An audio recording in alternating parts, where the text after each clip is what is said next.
नागपूर।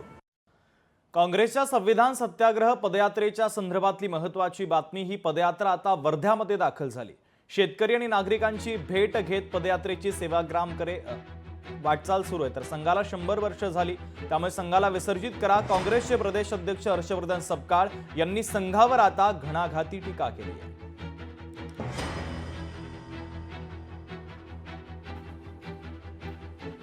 यावर्षी दसऱ्याच्या दिवशी राष्ट्रीय स्वयंसेवक संघाला 100 वर्ष होत आहे आणि त्याच दिवशी गांधी जयंती देखील आहे। याचा जो संकेत आहे तो संकेत स्पष्ट आहे की राष्ट्रीय स्वयंसेवक संघांनी आता गांधींचं तत्वज्ञान आणि भारताचं संविधान स्वीकारावं।